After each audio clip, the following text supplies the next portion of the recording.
Jennings Randolph was born in Salem, West Virginia on March the 8th, 1902. He is a former newspaper and magazine editor, a former college professor and university dean, a former airline executive and transportation officer. He's a member and director of organizations, society, and foundations for education, for business and civic and service programs. Jennings Randolph, all of his life, has been a people-oriented person. You'll hear more about that in just a few moments. He was elected to the House of Representatives in 1932 from the great state of West Virginia, in which he was born and which he has served his entire life. He's the only present member of Congress to participate in the New Deal legislation of Franklin Delano Roosevelt, the first 100 days of that administration. He served 14 consecutive years in the House and then was elected to the U.S. Senate in 1958 and has served until January the 15th, 1985. And he chose to not run for election this year. It's with so much pleasure and love in my heart that I introduce to you Senator Jennings Randolph. Senator Randolph.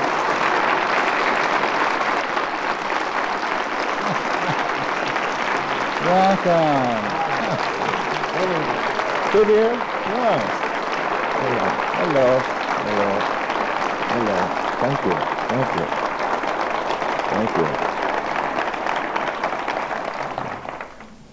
How's that for a welcome, too? And that's the best. And we're not even your constituents. Well, you might be. I might decide to run in Michigan. I have a surprise for you, Senator Randolph. One of our dear friends is Michigan State Senator Jackie Vaughn. And Jackie Vaughn is here this evening, and Jackie has an honor to present to you. I talked to you on the phone. Yeah, I remember. Good to see you. I remember. I'm delighted. Thank you. A real senator. Thank you, Jackie. That's right. Thank you very much. I am excited as all of you. I talked to the senator. Now, he's a real senator. That makes a difference. But I'm very pleased to represent the state of Michigan and welcome this great man to our great state. You a friend of Lou Brock's? Of course. Yes, okay. All right. You know, I started to stand up, Jack, and I hesitated, and I looked around to find out who else was standing. Your recent teaching did not set in very quickly. And then I got the spirit, and I remembered what you said. You're supposed to stand up, not to wait to see how many others are standing up. I remember that one. But, Senator, we really wanted to welcome you. We want to add our voice to this great institution on how to live, and how to live more effectively. You truly are a living legend. And we are very pleased to live in your years and your days. One writer has said that good men are the stars of the planet and of the ages wherein they live and illustrate their time. Certainly your work speaks for itself in terms of your experience and the things that you have been about. And we are honored to welcome and to really pleased to share and to present to you something from the state of Michigan, the highest recognition that we can give any citizen. Jack, I'm very pleased to be a part of the High Holy Days at this institution. When something is of significance, statewide significance, Senator, we recorded in Lansing. And I want you to know we have recorded these words in terms of your life. I know one of the highlights of my life was just to talk to you on the phone. And I went back the next day to the Michigan Senate, and I shared it with my colleague. I had talked to the Honorable Jennings Randolph, by phone. And tonight I was going to get a chance to stand beside you. And I want to tell you how thrilled I am as a person who has held a myriad of appointments because of your greatness. And I'm more importantly a person that has given his life to just about everything that's worthwhile and that's worthy of life itself. I want to thank you for that, for being more than just a human being. And what we all try to do is to emulate the teaching that we've heard, how to get more out of life, and how to live much more effectively. I found a definition of growth. Growth is the only evidence of life. I think we find it here in terms of measuring where we were yesterday and where we're going tomorrow. So to give life a meaning, one must have a purpose larger than oneself. That is what your life has meant. It is in that spirit.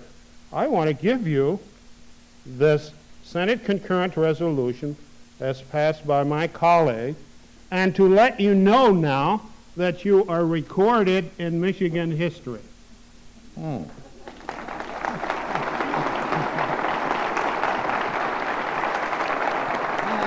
That's good. Good. I'm delighted. You're great. Thank you so much for coming. Thank you. Jackie Vaughn, as we used to say when I lived down south, you are something else. Isn't he a remarkable person? And you. The senator will let you hold on to these just for a moment longer, if you will. By the way, Babe Ruth told me something. You're a baseball fan. Oh, yes. Yes, Babe Ruth said never... Pardon? The Tigers. Oh, yes.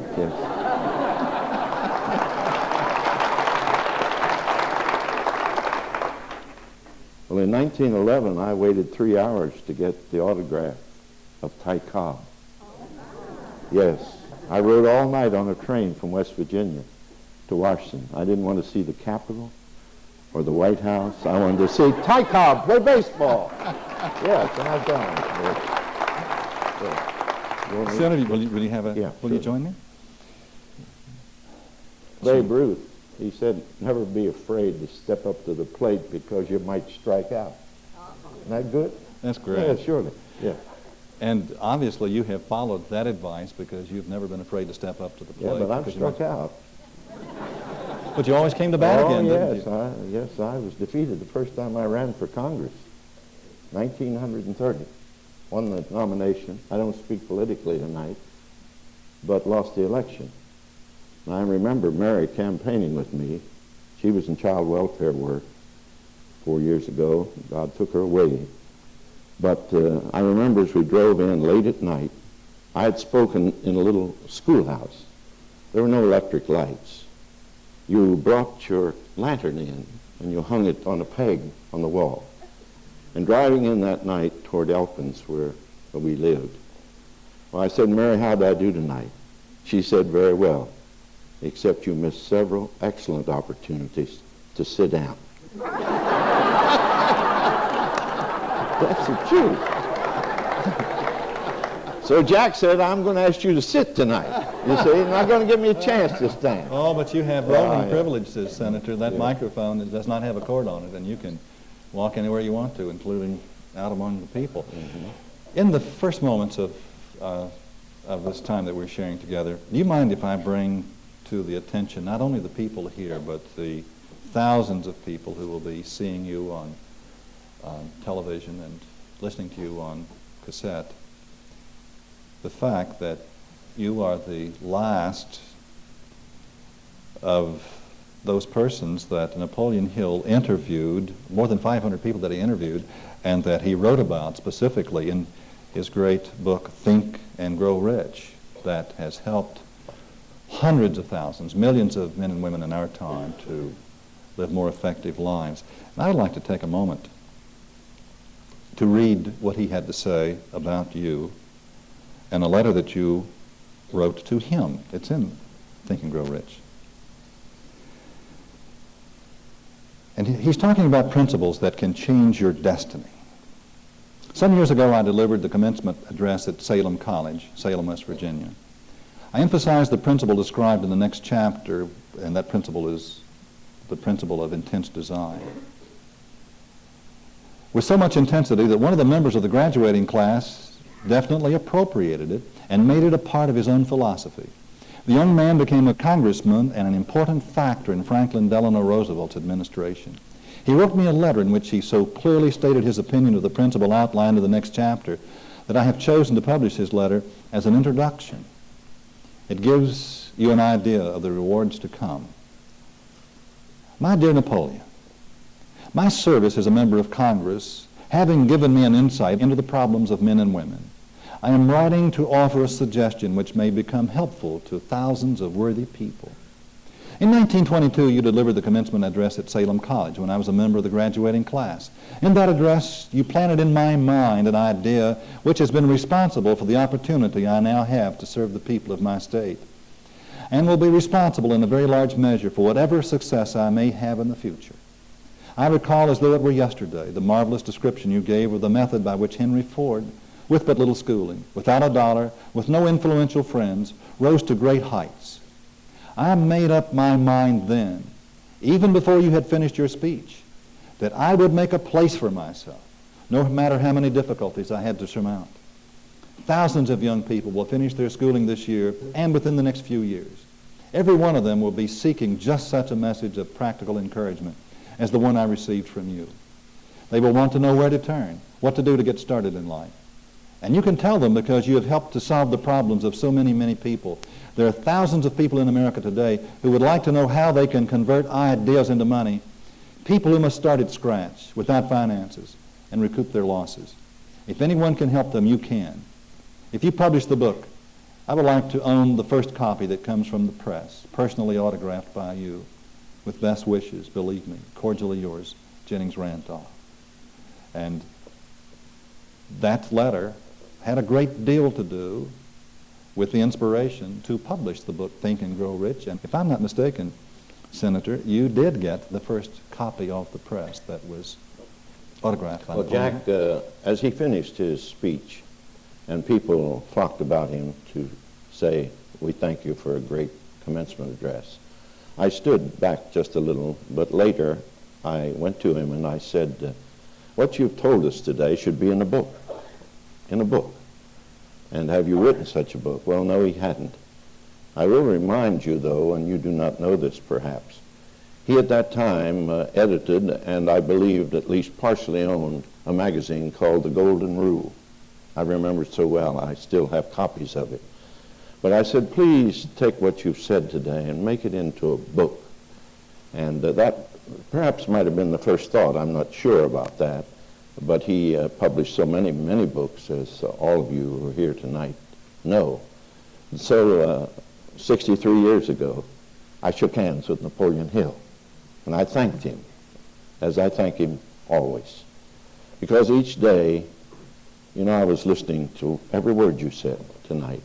And I thought each day, you know, I want to hear the words. I don't want to think the words. And so after I jump out of bed or pull myself out of bed, I go to the open window and I look out and I say to myself, so I can hear the words. I speak them.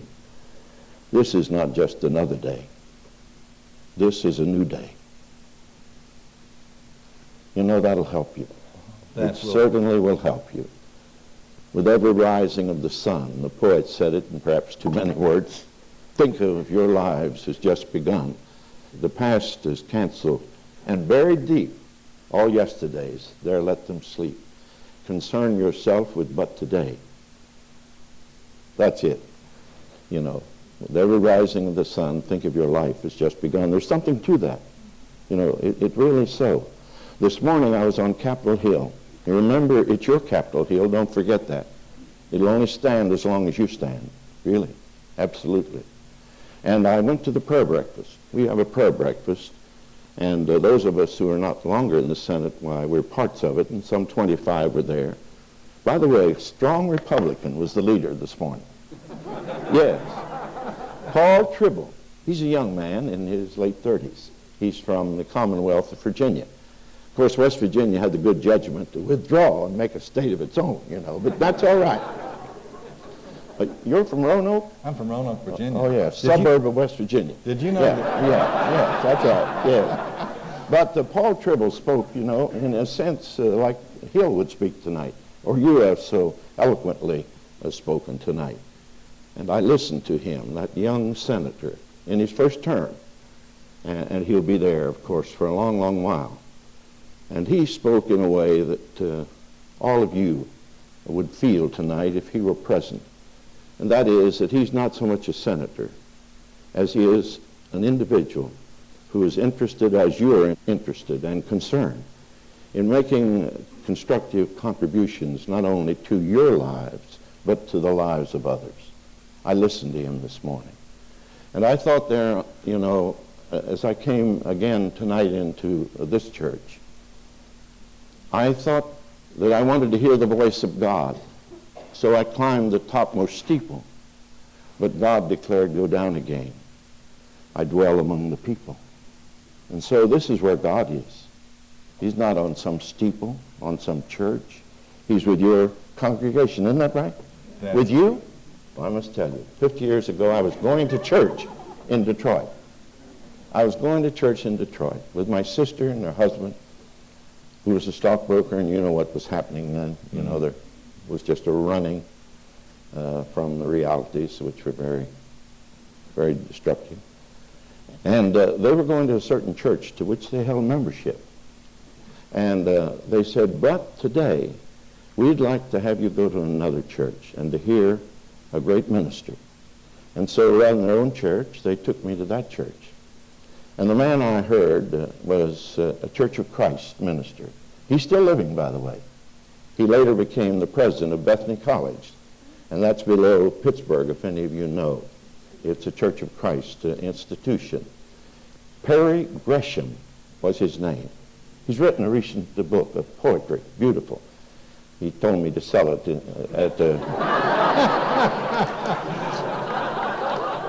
at a reduced rate to you. Senator. Perry Gresham, but I went that day, and I thought, oh my sakes, what am I hearing? And so all through the years, I've been following Perry Gresham, because he's just like Napoleon Hill was, or you are. So many of these, you're all like this, really. I feel it, I sense it here tonight. Yes, I flew up here, It's in the air. Where is the man that flew the plane? Neither one of them are here. They'll But all the sing owner, right there. yes, Right certainly. there. I remember the first flight I took, and that was an interesting flight. I got it off the ground. Good on takeoffs, poor on landings. But, a little later I took a man who'd never been up. He was 82 years of age, and I convinced him he should take a flight with me. He didn't know I was good on takeoffs, poor on landings. He didn't know that. But I fastened him in a little single-engine plane, and we flew there among those West Virginia hills. I bounced into a landing, helped him to the earth. I said, Uncle Dudley, were you frightened? He said, no, but I never did let my full weight down in it. Well, as I'm here tonight, you certainly let these people into everything, I tell you. I do want to say this to you. It's people that make the difference. I knew a great man by the name of Henry J. Kaiser. Did you ever hear of him? Yeah. Oh, yeah. Yes, indeed, Henry J. Kaiser.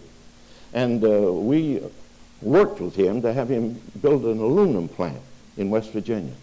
And I remember that night so long ago. 1,500 people were there. We paid $5 for the dinner.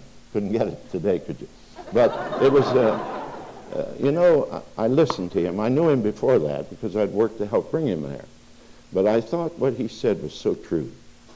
He said, we're not coming here because of your river. That was the Ohio River. Their river's just as deep or deeper. We're not coming here because of your valley. The valley's just as wide or wider. We're coming here for one reason. That's your people. People who make us feel that they will help to make this plant a success. And tonight, there's 700 people working in that plant that was begun so long ago. The people did it. And he had confidence in them. I've got to keep talking for a moment, you forgive me, about, you know, so many people are forgotten, you know. Take Henry J. Kaiser. Why, he built the Liberty ships, the quality ships. They said it couldn't be done. And on Capitol Hill, I heard the criticism when he said he could build them in the bayous of Louisiana, could build them in a certain length of time, and they laughed at him. And the attorney for the committee, I shall not name him by name, I remember how he zeroed in on Henry J. Kaiser. He said, it's preposterous what you're saying that you can do. And then he stood and he bellowed, and I use the words, at Henry J. Kaiser. Mr. Kaiser, Rome wasn't built in a day. Kaiser stood slowly, 6'2", looked at him. Everyone wondered what he would say. These were the only words. I wasn't there. You see? That's it. Now, one more. I'll tell you.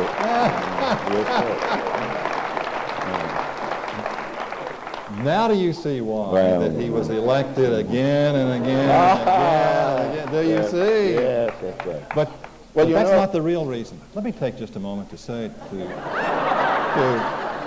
I need equal time. Equal time. He's been on all evening. I want to talk about you. For Oh, a what moment. about Karen? Is Karen here? Right there. Oh, yes. 8 million more women of voting age in this country than men of voting age. Yes, the women are in charge, you see. Give them their due. Go ahead.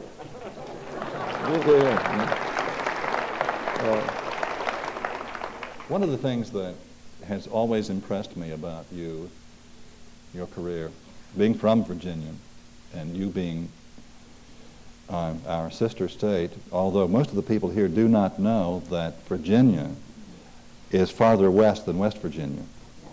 You didn't know that, did you? Yeah, but West Virginia is farther north than Pittsburgh. That is true. That's true, yes.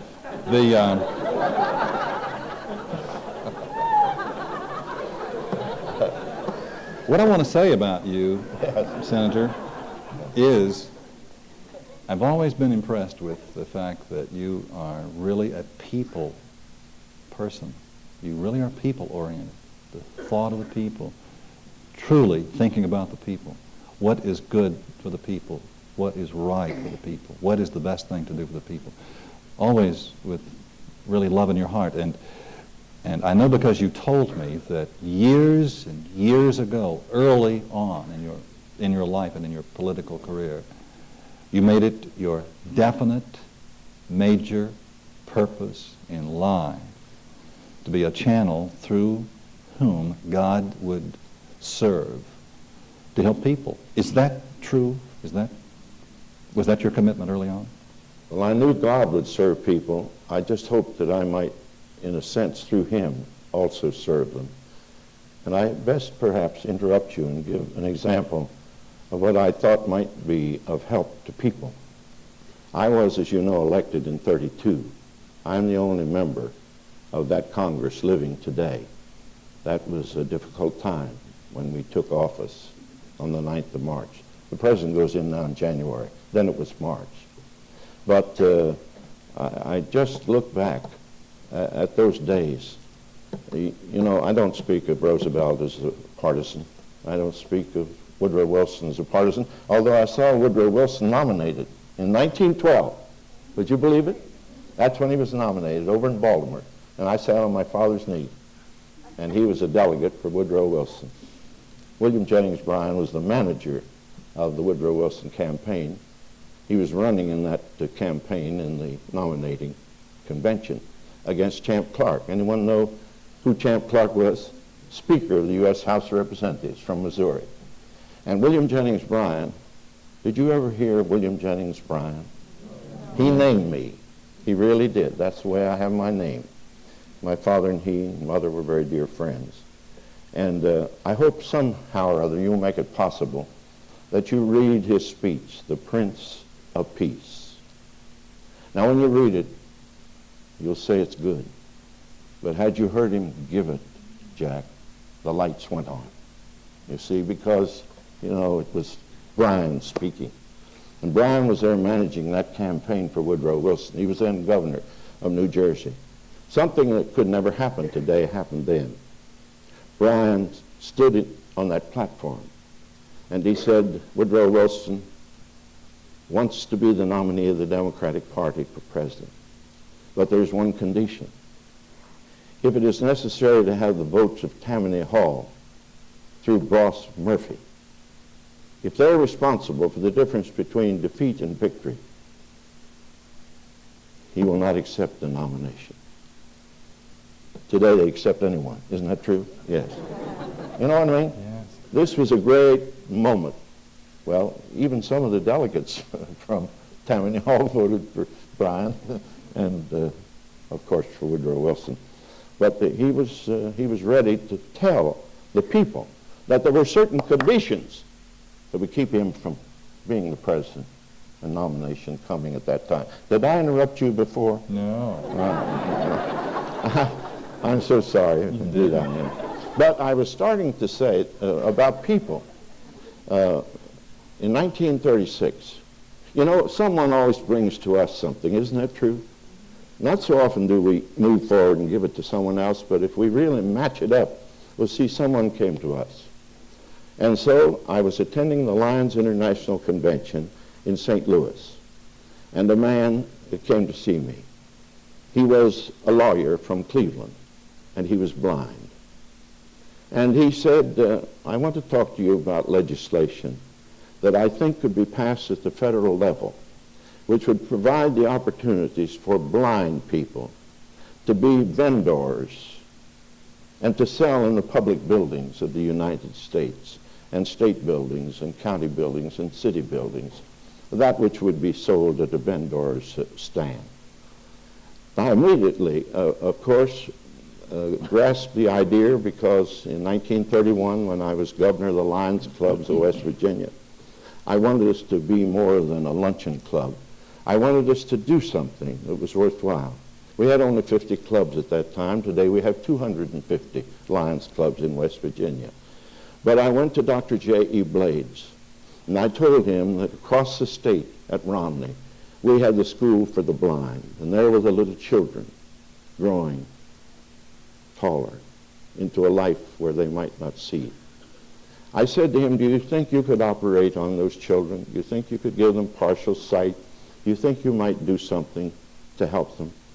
And he said, I'd like to try. And so he crossed the state, and preliminary examinations were given to some 66 or 7 boys and girls. And I told him that in the Lions Club, I thought we could raise enough money for the transportation and the hospitalization. There might be many operations for those boys and girls. And so, Dr. Blades, what will be the cost for your operations? He didn't take a minute, didn't take 30 seconds. He put his arms on my shoulders and looked in my face. He said, there will not be the cost of 1 penny for all the operations. Don't tell me good people are not on earth. He made 131 with the help of his aides operations. We paid not a penny. Isn't this is this church at work, isn't it? He really went the extra mile. Absolutely, the Actually extra of mile. service to Yes, the he is. people. I'm sorry to ramble, you know. You have I not don't want to do that. rambled at And all. so I took the idea back later, as I've told you. In 1936, we passed the legislation that had been brought to me. I did not create it, but I did take it and put it in its form. I asked Senator Shepard then of Texas to join me, and the bill was passed, and Franklin Roosevelt signed it into law. Now, there have been almost 28,000 blind people during the history of this legislation that have been self-supporting. They haven't been on relief or charity. They've been working with people, serving people, paying taxes. They're citizens in every sense of the word. Today, there are 3,000 of them out of the original all through the years. That is a And think wonderful what they bill. made last year. They averaged $17,000, each one of them. Think of it. You see? Yeah, nothing good.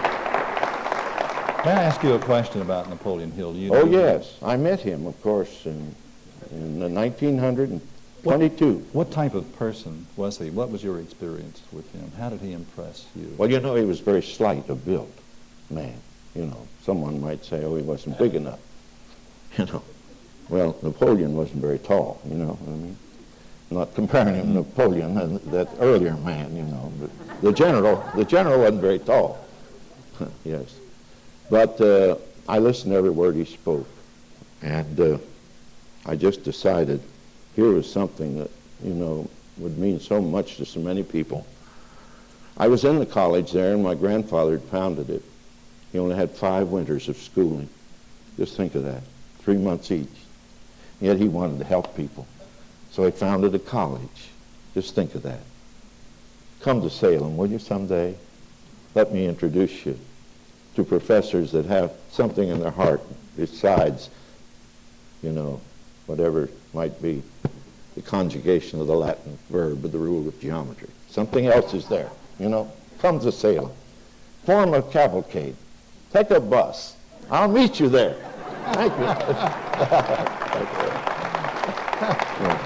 Well, yes, I met Napoleon Hill, of course, at that time.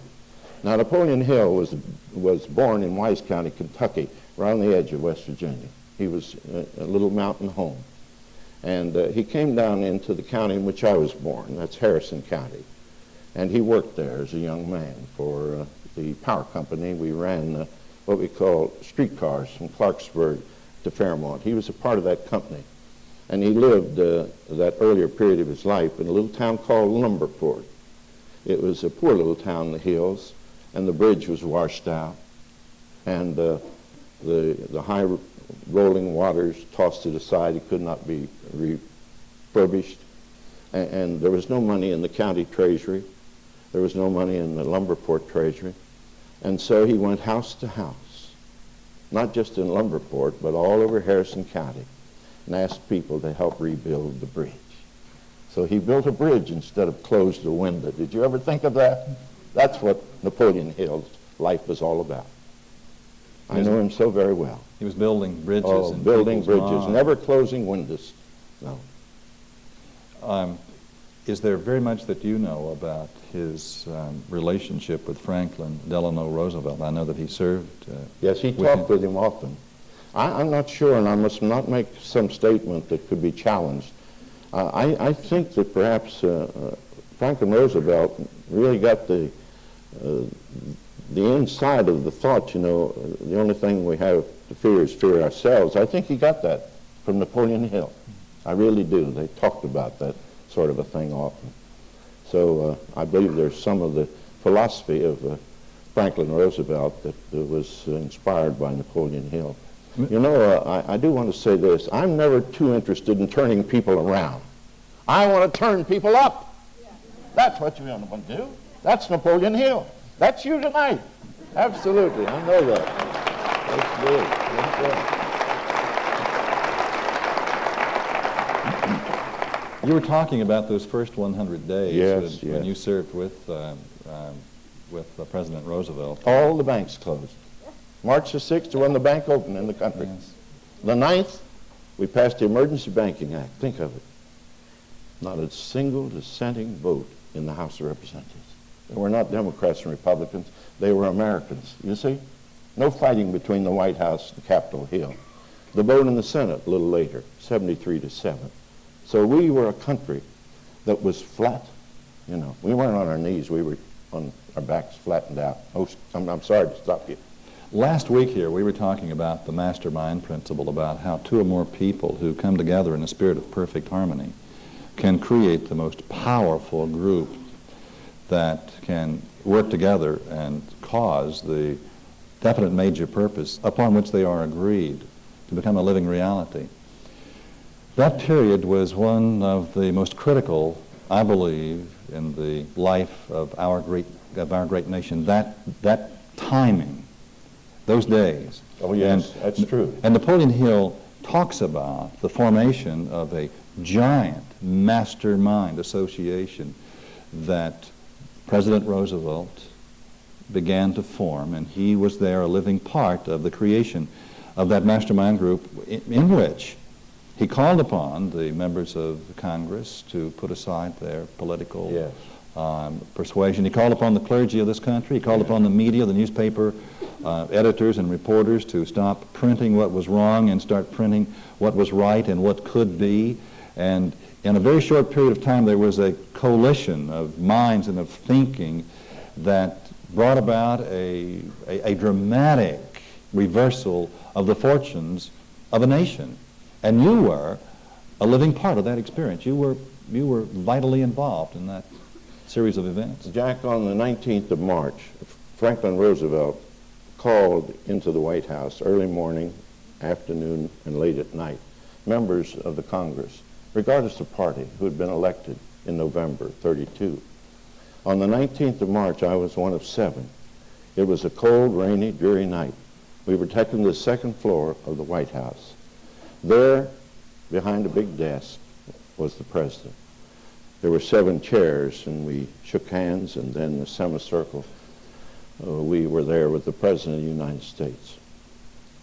I remember that night, and shall always remember it. The President, he said this would be a good night for telling tall tales. Then he stopped. But he said, there's some serious problems that I want to talk with you tonight about, as I'm talking to the members of the Congress about. And then he started to unfold what he believed we must do. He never talked about 100 days. That later took place, but he said we must act, and we must act now. I shall never forget one word he used. By acting now, we will assuredly make mistakes. But if we do not act now, I'm afraid that just a little later, we'll not be given the opportunity to even make the mistakes. Yes, he was telling the truth. Difficult for people to understand it now, but he was telling the truth about the condition of the country. Were a few people unemployed? While in certain parts of West Virginia, 60 out of every 100 were unemployed. Across the nation, 26%. We're frightened today when it's 7 or 8, you know. So those were difficult days. Alongside of the president asking for his first term in November, Hoover, basically a good man, Herbert Hoover, asking for a second term. Do you know there was a third candidate right alongside those 2 tickets? Who was it? No. Oh, no. He ran much earlier, dear. 1900 or something. Gus Hall, running for president on the communist ticket of the United States of America. That was the same ballot. If any of you were voting in 1932, any of you? Well, that was right there. That ballot along with the other 2. Well, very much tough times. Before we close tonight, I want us to take a few minutes. I'm looking at a young lady who just graduated from high school, right here on the front row. I see a young man in another part of the building who just graduated from college. I'm looking at a young divorcee here, this group. I'm looking at a number of people who are beginning a new phase of their lives. You know how important each person's life is to them. I read a few moments ago from Think and Grow Rich a statement that you made about your career, your thinking when you were a young man just leaving college. But what advice now, the stage of your life, what advice would you give these people that I've just mentioned? If you were to tell them the most important things that you've learned, those intimate secrets, what would you share with us? Well, first of all, if there is a beginning, which is difficult, because there's always the continuity. I think, first of all, you must determine that in helping yourself, you must be able, because of that, to help others. You know, your life cannot be lived unto itself. As the minister of the church here, it can't be. As Napoleon Hill knew it, it could not be. When he had the publication, The Golden Rule, what is the Golden Rule? Would you recite it for a moment? What is it? Do unto others. Yes. You would do unto that yourself. which you would have done unto yourself. And that's what it's all about, I think. I really do. You have to help yourself, and you want to help yourself, of course. Mary and I wanted to help our sons. Yes, but we could only do partially that job. Did you ever see Joe Randolph, our son, on television? NBC?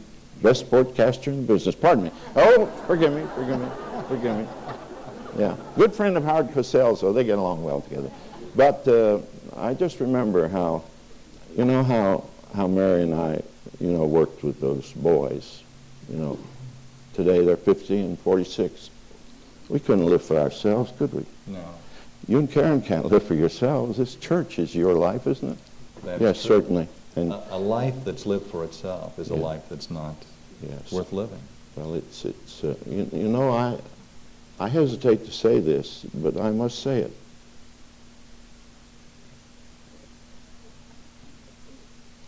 I'm not a flag waver, but I believe in our flag, and there's a difference.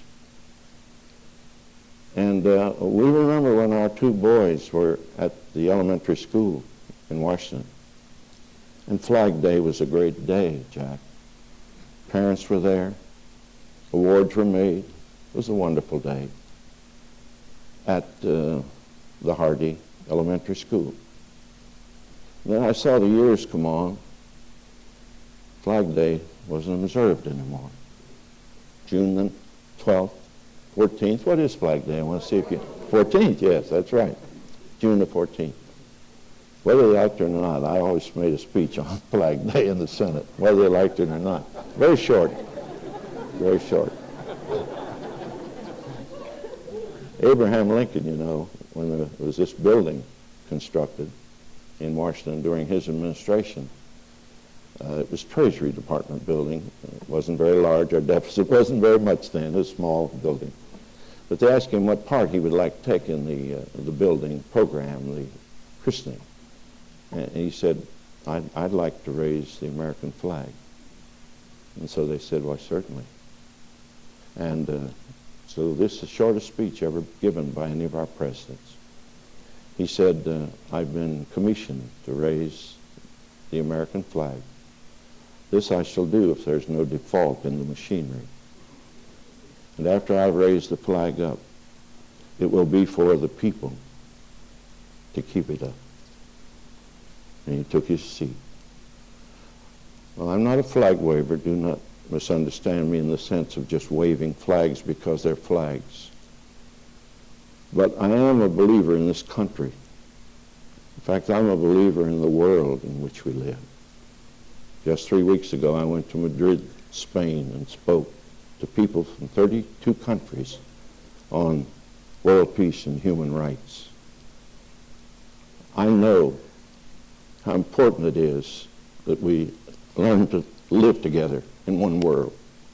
And I offered the legislation to create the Peace Academy, beginning in 1945, and all through the years. We fought it through, and then just in the last few weeks, why it's come to pass in the Senate of the United States and the House.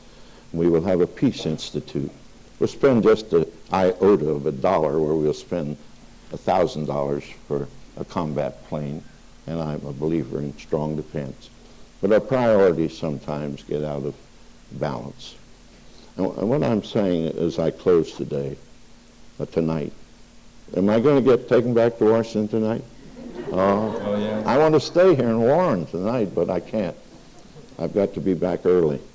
And oh, by the way, I wish my sister had been with me. I have to tell you that. She lived up here. I said that earlier.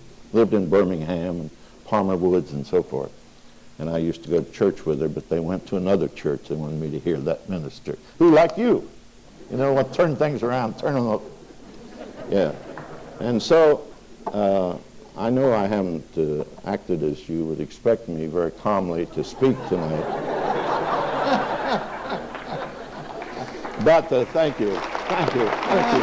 Thank you. Thank you. Thank you very much. Thank you. Thank you. Thank you. Thank you. Thank you. Thank you. Thank you, ladies and gentlemen. Thank you. Thank you. Thank you. Thank you. Thank you. Thank you. Thank you.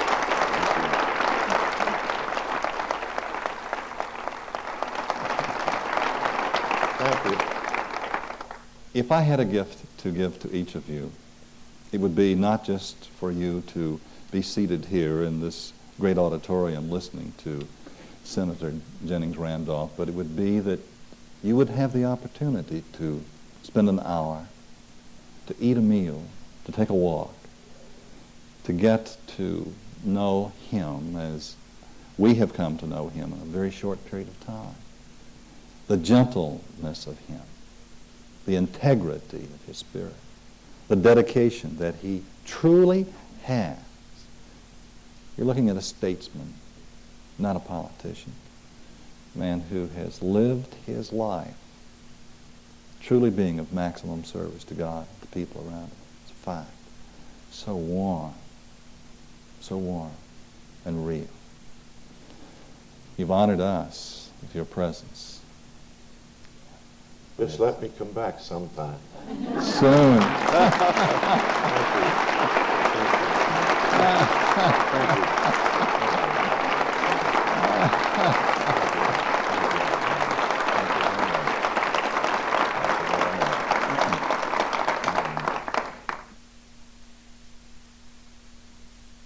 This program is continued on the next cassette.